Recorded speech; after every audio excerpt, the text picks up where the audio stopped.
नमस्कार, त्रिनेत्र चूरू अपडेट लेकर हाजिर हूँ मैं विनीता शर्मा और आइए अब नजर डालते हैं आज के अपडेट्स पर। चूरू शहर के बिगड़े हालातों के बीच आज रीट परीक्षा की तीसरी व चौथी पारी संपन्न हुई। सुबह कड़ी जांच के बाद अभ्यर्थियों को प्रवेश दिया गया। जिले के सभी केंद्रों पर परीक्षा शांतिपूर्ण तरीके से होने पर प्रशासन की ओर से राहत की सांस ली गई। जिला प्रशासन की माने तो पहली पारी में कुल पंजीकृत अभ्यर्थियों की संख्या 6,538 थी, जिसमें 6,178 उपस्थित रहे व 360 परीक्षा देने के लिए नहीं पहुंचे। दूसरी पारी में पंजीकृत अभ्यर्थियों की संख्या 6,539 थी, जिसमें कुल 5,788 उपस्थित व 751 अनुपस्थित रहे। हालांकि राहत की बात यह रही कि बारिश नहीं हुई। वहीं परीक्षा के बाद रेल व बसों में अभ्यर्थियों की भीड़ देखी गई। सर्किट हाउस चूरू में आज भाजपा द्वारा संसदीय क्षेत्र में प्रधानमंत्री फसल बीमा योजना खरीफ 2021 के अंतर्गत फसल बीमा को लेकर किसानों के साथ हुई नाइंसाफी के प्रकरण की जांच करवाकर उचित बीमा क्लेम दिलवाए जाने को लेकर प्रेस कॉन्फ्रेंस का आयोजन किया गया, जिसमें सांसद राहुल कसवा ने बताया कि चूरू जिले के उन पटवार मंडलों की सूची उपलब्ध करवाई जाए जिनकी क्रॉप कटिंग रिपोर्ट्स पर बीमा कंपनी प्रतिनिधि के सहमति स्वरूप हस्ताक्षर है तथा ऐसे पटवार मंडलों के किसानों को क्रॉप कटिंग के आधार पर बीमा क्लेम दिए जाने बाबत आपत्तियां प्राप्त करने हेतु तहसील ब्लॉक स्तर पर कैंप लगाए जाएं। बीमा कंपनी द्वारा क्रॉप कटिंग रिपोर्ट को आधार मानते हुए बीमा क्लेम न देकर प्रकरण STSC में ले जाने पर जिला प्रतिनिधि द्वारा उनके समक्ष किस रूप में ऐतराज प्रस्तुत किया गया कि प्रतिलिपि एवं STSC द्वारा लिए गए निर्णय सहित संपूर्ण पत्रावली की प्रति उपलब्ध कराई जाए। इसके बाद जिले के सभी नेता जिलाध्यक्ष धर्मवीर पुजारी की अगुवाई में कलेक्ट्रेट पहुँचे तथा अतिरिक्त जिला कलेक्टर को ज्ञापन दिया। देखिए, आज हमने प्रेस कॉन्फ्रेंस इस मुद्दे पे करी है। किसानों को जो फसल बीमा 2021 का क्लेम आया है, तो उसके बाद में बहुत से लोगों ने इसको राजनीति करना शुरू किया और राजस्थान सरकार ने बहुत से तथ्य छुपाए हैं, जिन तथ्यों को छुपाने के कारण किसान को बहुत बड़ा नुकसान हुआ है। हमने सरकार से भी आज ये डिमांड करी है, हम ज्ञापन देंगे कलेक्टर महोदय को भी आज, और उनको यही हमने बात रखी है कि आप बेसिक हमारी डिमांड इस बात की है कि अगर क्रॉप कटिंग चूरू जिले में हुई और किसानों के क्रॉप कटिंग के दौरान भी बीमा कंपनी के अधिकारियों के सिग्नेचर हैं, तो क्यों राजस्थान सरकार की स्टैक की कमेटी ने सैटेलाइट के आंकड़ों के आधार पर क्लेम बांटा और स्टैक की मीटिंग में राजस्थान सरकार के अधिकारियों के साथ साथ में चूरू जिले के भी अधिकारी शामिल थे। उन्होंने क्या किसानों का पक्ष रखा, वो चीजें रिपोर्ट में पब्लिक में आए ताकि दूध किसानों को मालूम पड़े, दूध का दूध पानी का पानी हो। इन दोनों बातों के आधार पर ही आगे काम चल पाएगा। हमने ये डिमांड करी है और अब राजस्थान सरकार ने क्रॉप कटिंग की रिपोर्ट उजागर कर दी है, तो हम ये चाहते हैं कि जिस जगह पे क्रॉप कटिंग की रिपोर्ट में बीमा कंपनी सिग्नेचर है, वहाँ पे उन तहसीलों के लेवल के ऊपर कैंप लगा के किसानों के एप्लीकेशंस ली जाएं और उनका निवारण जिले में या स्टेट में किया जाए। जरूरत पड़े भारत सरकार को भेजना है तो वहाँ पर ही भेजें। उसके लिए हम भरपूर को प्रयासरत रहेंगे। किसानों को उनके हक का क्लेम दिलाने के लिए हमने कल भी लड़ाइयाँ लड़ी हैं और आज भी लड़ रहे हैं और आगे भी लड़ते रहेंगे और अन्याय नहीं होने देंगे। मेरी इस प्रेस कॉन्फ्रेंस का मकसद एक ही था कि किसान भाइयों को हम साफ साफ पिक्चर दिखाएं, सच्चाई क्या है वो बताएं, तो और उनको ये महसूस होना चाहिए कि उनके साथ कहीं गलत ना हुआ है, ना आगे होने देंगे। सर, जो क्रॉप कटिंग रिपोर्ट आई है तो इससे नुकसान क्या है? क्रॉप कटिंग की रिपोर्ट आने से आपके पास में मनोज 2 आंकड़े हो गए।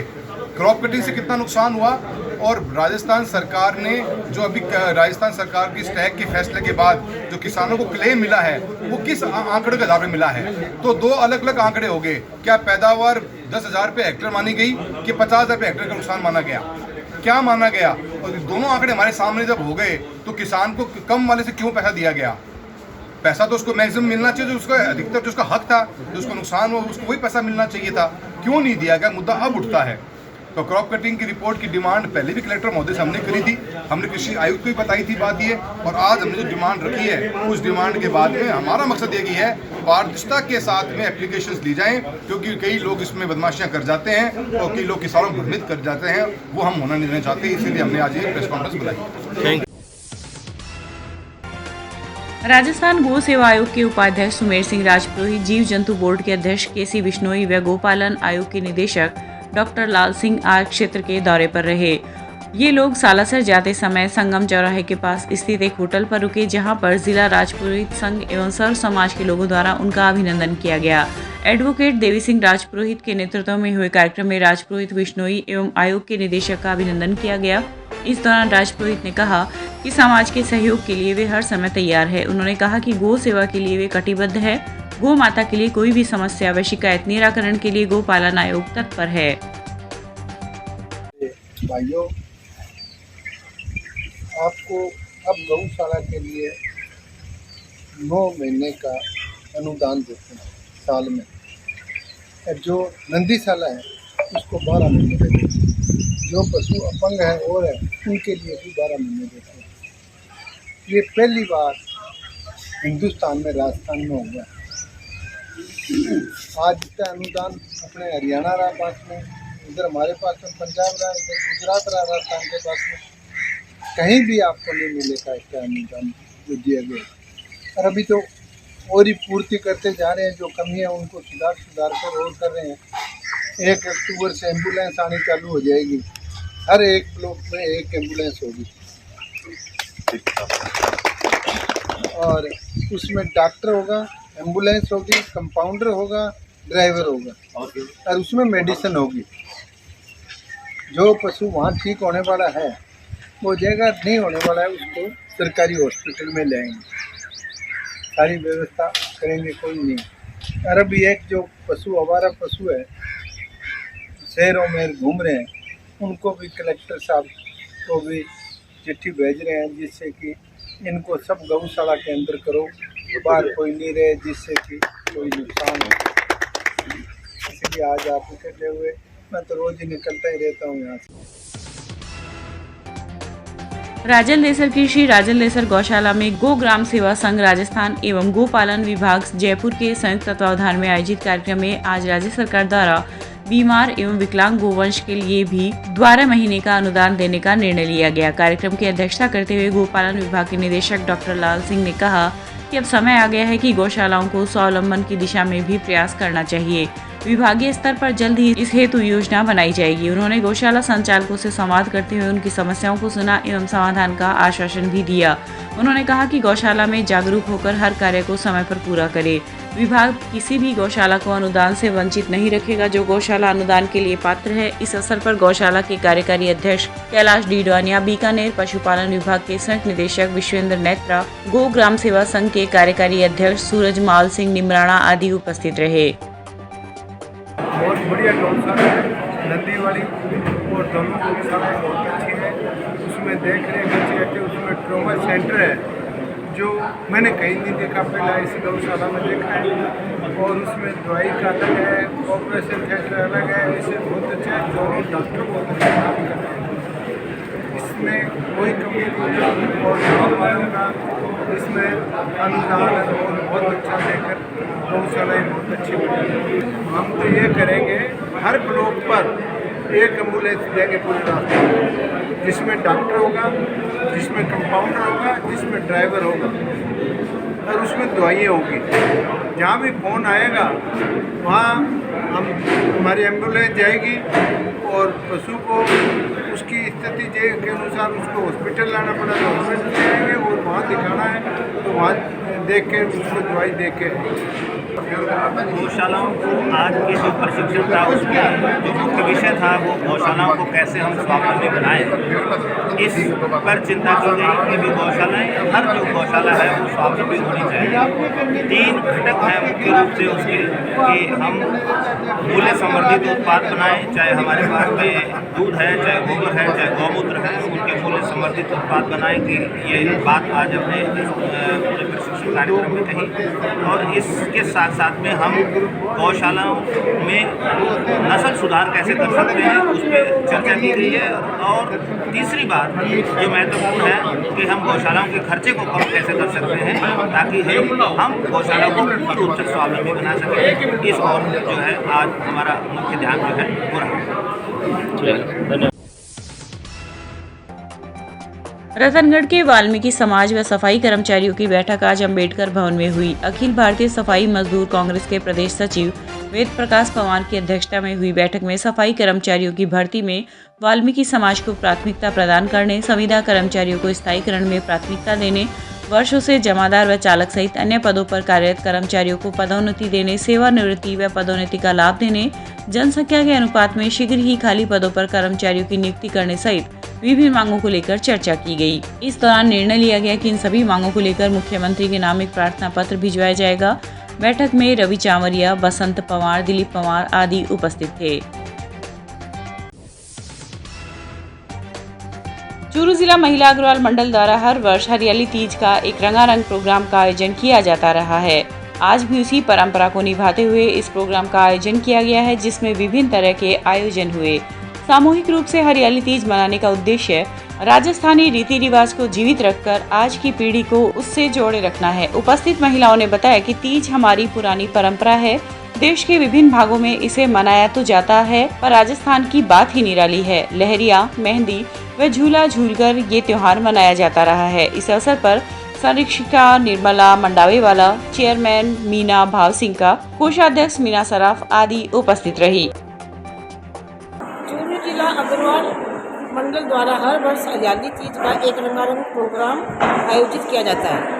आज भी उसी परंपरा को निभाते हुए इस प्रोग्राम का आयोजन किया गया, जिसमें विभिन्न तरह के आयोजन एवं हमारा सामूहिक रूप से हरियाली तीज मनाने का उद्देश्य अपने राजस्थानी रीति रिवाज को जीवित रखकर आज की पीढ़ी को उसमें जोड़े रखना है। आज जब सब अपने कार्य एवं मोबाइल जैसी गतिविधियों में व्यस्त है, तो अपनी विरासत संस्कृति को जोड़ने का काम इस तरह के आयोजन द्वारा ही किया जा सकता है। देश के विभिन्न भागों में तीज हमारी पुरानी परंपरा है। देश के विभिन्न भागों में इसे मनाया तो जाता है, पर राजस्थान की बात ही निराली है। लहरिया, मेहंदी, चूनड़ी, झूला, ये सब इस त्योहार के मुख्य आकर्षक है। सभी को तीज की हार्दिक बधाई। अलवर में 4 से 7 अगस्त तक होने वाली 48वीं राज्य स्तरीय जूनियर बालक बालिका वर्ग की कबड्डी प्रतियोगिता के लिए आज जिले की टीमों का चयन हुआ। जिला कबड्डी संघ के सचिव युधिष्ठिर गौड़ ने बताया कि रघुनाथ स्कूल के खेल मैदान में कबड्डी प्रतियोगिता के माध्यम से बालक व बालिका वर्ग की टीमों का चयन किया गया। प्रतियोगिता में बालिका वर्ग की 4 टीमों के 35 एवं बालक वर्ग की 14 टीमों के 100 खिलाड़ियों ने भाग लिया, जिनका उत्कृष्ट प्रदर्शन के आधार पर चयन किया गया। गौड़ ने बताया कि प्रतियोगिता के लिए जिले का मूल निवासी होने के साथ साथ आयु 20 वर्ष से कम होने तथा वजन 70 व 65 किलो होना भी जरूरी है। खेल पर्यवेक्षक सरस्वती मुंडे, जिला कबड्डी संघ के अध्यक्ष रतन सिंह बिरडा ने खिलाड़ियों का उत्कृष्ट प्रदर्शन के आधार पर चयन किया। खिलाड़ियों को खेल की दक्षता के आधार पर चयन किया गया है और 48वीं जूनियर राज्य स्तरीय प्रतियोगिता दिनांक 4 से 7 अगस्त तक अलवर में आयोजित होने जा रही है। उसके लिए ये जिला स्तर प्रतियोगिता का आज आयोजन किया गया था, जिसमें खेल की दक्षता के आधार पर खिलाड़ियों का चयन किया गया। लड़कों में 70 केजी वेट से कम होना चाहिए, 20 वर्ष से आयु कम होनी चाहिए। लड़कियों में 65 केजी वेट से कम होना चाहिए और वही आयु वर्ग 20 वर्ष। चूरू के रतनगढ़ रोड स्थित संकल्प भवन में आज भारतीय किसान संघ की मासिक बैठक जिला अध्यक्ष मुकेश रामपुरा की अध्यक्षता में आयोजित की गई। इस दौरान केंद्रीय उपाध्यक्ष राम भरोसे बासोदिया, केंद्रीय महिला संयोजिका एवं प्रदेश मंत्री मंजू देवी, प्रांत अध्यक्ष कालूराव बागड़ा सहित कई मंत्री उपस्थित रहे। बासोदिया ने बताया कि भारतीय किसान संघ किसानों का सबसे बड़ा संगठन है, जो पूरे भारत में सक्रियता से किसानों के हित में 1978 से समय समय पर काम कर रहा है। इस दौरान उपस्थित सभी अधिकारियों ने अपने विचार रखे। रतनगढ़ की राम राज्य सरकार द्वारा संचालित पेड़ लगाओ पर्यावरण बचाओ अभियान के अंतर्गत तहसील के कई गांवों में आज पौधरोपण किया गया। संस्थान के अध्यक्ष महेंद्र सिंह गोलसर ने बताया कि गांव जालेऊ, गोरीसर, नुआ, पायली व भरपालसर में सार्वजनिक स्थानों पर संस्थान के कार्यकर्ताओं के द्वारा ग्रामीणों के सहयोग से पौधे लगाए गए। इस दौरान महिलाओं को घरों में पौधे लगाने के लिए वितरित किए गए। इस दौरान गोलसर ने कहा कि बारिश के दिनों में हर व्यक्ति को 2-2 पौधे अवश्य लगाने चाहिए। इस अवसर पर संस्थान के जय सिंह राठौड़, मुकेश स्वामी, भैरू सिंह आदि उपस्थित रहे। राम राज्य सरकार द्वारा हर साल की भांति इस साल भी पेड़ लगाओ पर्यावरण बचाओ अभियान चला रखा है, जिसके तहत गांव में जाड़ेऊ, गोरीसर, नुआ, पायली, भरपालसर में पेड़ लगाए गए एवं महिलाओं को घरों में पेड़ लगाने के लिए वितरण किया गया। पेड़ व पर्यावरण को बचाने के लिए महिलाएं बढ़ चढ़कर हिस्सा ले रही है। पेड़ों में रोज़ पानी डालने व पेड़ों की सार संभाल व सुरक्षा की संपूर्ण जिम्मेदारी ले रही है। सुखी जीवन के लिए पेड़ जरूरी है। पर्यावरण की सुरक्षा के लिए पेड़ लगाना चाहिए। आने वाली पीढ़ी की सुरक्षा के लिए हर व्यक्ति को 2-2 पेड़ अवश्य लगाने चाहिए। पेड़ बिना जीवन संभव नहीं है। बारिश के दिनों में हर व्यक्ति को 1-1 पेड़ अवश्य लगाना चाहिए ताकि पर्यावरण, स्वास्थ्य व समृद्धि संतुलन में सहयोग मिल सके।